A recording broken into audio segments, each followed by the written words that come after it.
what you do with your pelvis during a bow stance and then an empty stance. Empty stance is easier. Bow stance is slightly more awkward, but not a lot. So if you can face the screen, I'm going to be side on just so you can see what I'm doing really. So all you're going to do is you're going to step forward towards your screen with your left or right foot. Doesn't really matter which. I'm going to put my left foot forward and I'm moving weight forwards. And now what do you do with your bum? Do you tuck under?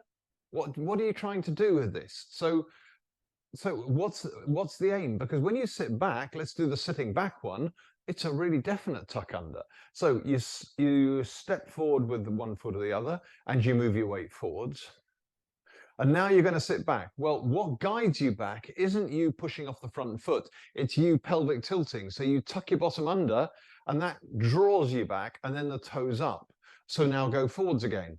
So now you have to release the pelvis. And now rotate the pelvis. So it's like you're bringing yourself back here by moving this here. And then you move forwards and release the pelvis. Right, so that's the whole thing. When you go forwards, you release the pelvis. You have to let it just go. The pelvis should feel like it's almost dangling when you go forwards. You're not trying to tuck under. Otherwise, you're in a constant state of tuck under.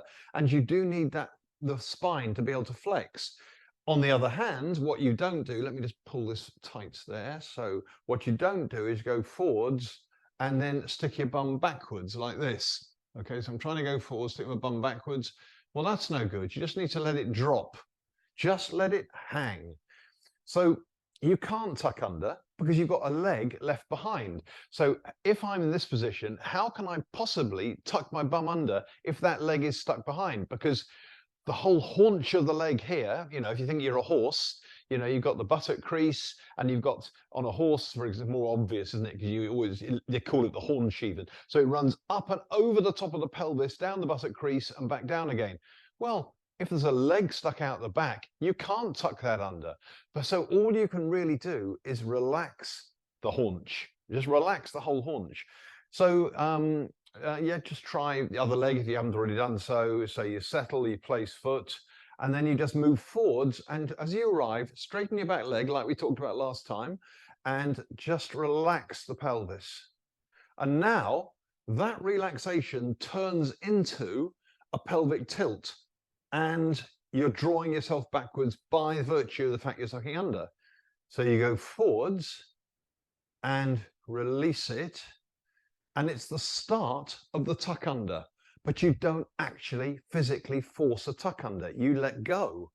And that will then feel like it's starting to, because you're letting go, it'll feel like it's settling, which will start to draw you back. So that's how you use the pelvis on a forwards and backwards action. So yeah, so this is bow stance, relaxed pelvis, and then this is an empty stance, whether it's toe up or toe down, or even a T stance. It doesn't matter.